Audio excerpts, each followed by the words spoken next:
Yo, what up YouTube? Still November 22nd here, and in this video I want to get to talking about some health topics, mainly GMOs, fluoride, and vaccines. We've got a lot of fake news coming out about fake science in regards to those topics the last few days. And if you think your news is fake, imagine how bad science is. Unfortunately, really, really bad. And it's been that way for a long, long time about so many different topics. About history, about physics, about health.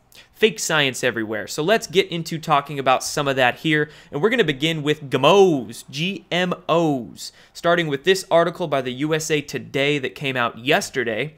And it says, buy organic if you want, but GMO-free won't make your Thanksgiving dinner healthier. And the author of this article goes on to state, as a mother, I care about serving nutritious meals to my family. But as a dietitian, I know better than to overpay for meaningless GMO-free labels. Let me just tell you, that's not a dietitian that I would want to have. And the author goes on to state a lot of false claims in this article. Right here it says, relax, organic doesn't mean better. I would say BS with that one. Organic is definitely something that I look for. Now, it's a complicated topic. You know, that USDA organic stamp doesn't quite mean as much as different third-party verifications, but generally, all in all, I would enjoy less pesticides, less poisons on my food when I eat them. And then later on in this article, again falsely claiming that after more than 30 years of study, analysis, and review, the USDA, EPA, and FDA have repeatedly concluded that no meaningful differences between approved GMOs and non-GMO foods exist. Again, very, very fake science. The FDA, the EPA, I mean, gosh, talk about bought and paid for, or blackmail, or just scientists that are freaking evil people that have no problem lying to the public for a paycheck or to get ahead in their respective career field. I mean, whatever the case is, there's been so much corruption in regards to GMOs, not only lying to the public with how bad they really are, how toxic they really are, but the whole approval process for GMOs going back decades has been just filled with corruption. I'm going to go ahead and link a documentary called Genetic Roulette in the description down below. This is a fantastic documentary that really puts the truth out there about what GMOs exactly do to your bodies, your nervous system, your digestive tract,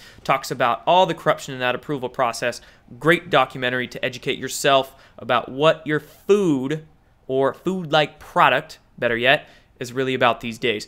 So there's that article. Now let's get into another one talking about GMOs. This one from the Washington Examiner. And this one I like a little bit better. Doesn't put quite a propaganda spin on things. A little bit, we'll talk about that. But it says nearly half of the public now believes GMO foods are bad for health. And this is a great statistic here. It says 49% of Americans believe that GMO foods are worse for your health than non-GMO foods, according to a poll released earlier this week. And that is up from 39% in 2016. So in just 2 years, we have a full 10% increase in the amount of Americans that are waking up to how bad GMO foods really are. That is fantastic. But what I don't like about this article is that it goes on to reference those same corrupted scientific authorities as being legitimate authorities. Down here it says, but an exhaustive 2016 report from the National Academies of Sciences, Engineering, and Medicine found that GMO crops are just as safe as regular crops. Again, BS. So you got to be really careful about those scientific authorities that we look to. Again, really sad state of things when the people that we should be looking up to for the truth in regards to science and things like that are the ones that are oftentimes more brainwashed than the general public. So, again, be very careful about those folks in the white lab coats. They might not always know what's in your best interest. So, good news there, a lot of people waking up to GMOs, not believing the propaganda that's put out by the scientific institutions and then parroted by the media institutions. Good news. And then one last article on GMOs here, and we'll move on to talking about fluoride.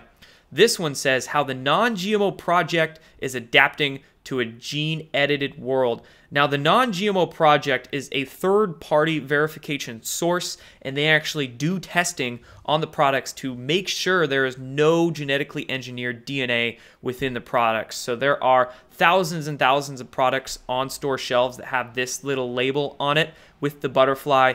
That's a very good label to look for. I look for that on as much food as I can when I buy it. And this is a very long article going back and forth talking about genetic engineering. They like to call it gene edited. I guess that's the new fancy buzzword because people are waking up to GMOs, so they have to, twist the language a little bit, reintroduce it, rebrand it. Let's call it gene edited. That doesn't sound quite as bad, right? So anyway, they go into talking about GMOs and how the Non-GMO Project is going to have to basically embrace the fact that there's so many different gene editing techniques coming out there, like CRISPR and all these other things that, frankly, I don't trust. And, just think about it. You're editing the genetic code. If you believe in Creator, God, a universe, or anything like that, shouldn't it already be perfect the way it is? Why are we thinking that we are better than God, better than nature? Why do we need to mess with food?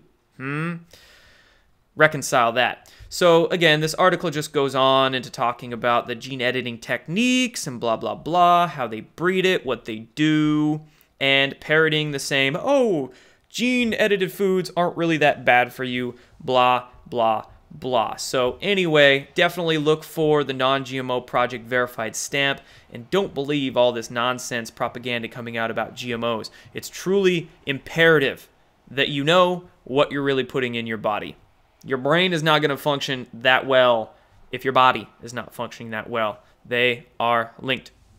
So now let's get into talking about fluoride. I just have one article on that, and this article comes out of New Zealand mainstream news, but I did find this interesting in that there was a natural toothpaste brand in New Zealand that had a fluoride-free toothpaste, and on their website, they were actually referencing fluoride as being a, quote, nasty. It was a nasty ingredient that they didn't have in their products, and that's what they were saying, but then they were getting hit by this basically advertising watchdog. Some complaints came out from this advertising standards authority, company, organization, whatever it is, hitting this company for having that claim on their website, and it caused this company EcoStore to remove nasty fluoride claims from toothpaste marketing. So something as basic as fluoride, there's still propaganda, there's still basically shilling, trolling coming out about fluoride. And it's very easy to look into. Again, I'll link a resource down below. I think it'll be fluoridealert.org. I'll link that down below. Lots of great research on how bad fluoride really is. It's toxic for your brain, calcifies your pineal gland, toxic for your thyroid. It actually causes pitting and molting in your teeth and bones. It does not strengthen them. So again, twisting disinformation that always comes out about fluoride. Poor dentists, they don't know. Many of them don't. So like I mentioned, those authorities that we look up to that think they're so smart because they spent thousands of dollars for a college education, a lot of that is disinformation, unfortunately, and they're going to have to wake up to that. So avoid the GMOs, avoid the fluoride, and reject the vaccines, reject the poison. Let's get into that. So I found this article come out of the Houston Chronicle, and it says, Why I'm Standing Up to the Anti-Vaccine Nonsense. This is an article that was written by a doctor. He calls himself a pediatrician scientist, so another person trying to use that fancy plaque that they got from their fancy university as a source of credibility, whatever. But this doctor, Dr. Peter Hotez, writes this article about how he moved to Texas. He even says that he interviewed Laura Bush, and check it out. Where is it in this article? He said that he was even friends with some people there in Texas. You'll like these names. Oh, Representative Sheila Jackson Lee. That's not a name I trust at all. So he goes on to name drop a few folks, weird flex, and then trying to say that this anti-vaccine movement is nonsense. It's creeping into less developed countries. It's creeping there into Texas. Oh, he's a professor at Baylor. Oh, okay. And he co-directs the Texas Children's Hospital Care for Vaccine Development. Boom! That's why he's writing this. He's probably getting paid by Merck. Paid by Merck, paid by one of those freaking corporations. So, yeah, I'm not trusting that. And funny enough, check this article out that came out yesterday by The Hill. Anti-vaccine movement is resulting in first deaths, says expert. Who is that expert? Oh, wow, same doctor, Dr. Peter Hotez. He's a vaccine expert, and he said in an interview that aired Wednesday on The Hill that the anti-vaccine movement is now actually resulting in deaths. Wow, deaths. Really putting that fear-mongering, those scare tactics out there for you to go get your vaccinations. He's saying that, wow, the influenza, we need that flu shot. Wow, there's a bunch of shots that we need. And I would imagine that he is now being used as that vaccine shill. Again, was it a paycheck? Who knows? Maybe he just doesn't know any better. Could be the case, poor guy. But he is now being paraded around as this vaccine expert and really putting the scare tactics out there for you to go get your shots. And very last thing I want to discuss here, this I found on Zero Hedge, and it says a CDC task force has now been assembled to address a polio-like disease, hundreds stricken.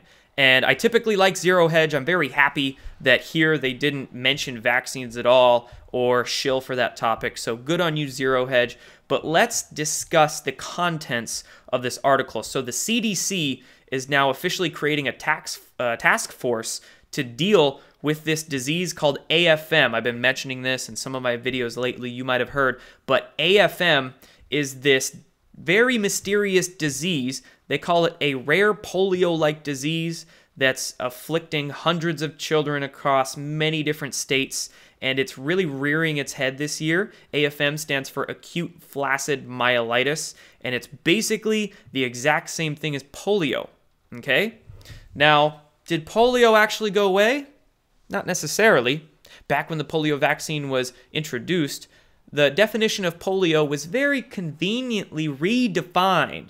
So it wasn't actually the polio vaccine that caused polio rates to go down. It was a redefinition. Haha, you see how they twist the information there to fit their agenda? So now that this rare polio-like disease called AFM is rearing its head, shoot, is it polio? Is AFM polio or is polio AFM? Could be. We have a lot of other polio-like diseases out there, such as Guillain-Barré and a few others, so maybe polio never actually went away. And now the CDC is assembling a task force to deal with it, but heck, what's this task force going to do? Stop vaccinating? That'd be funny. That'd be grand if the CDC did that, right? We can only hope.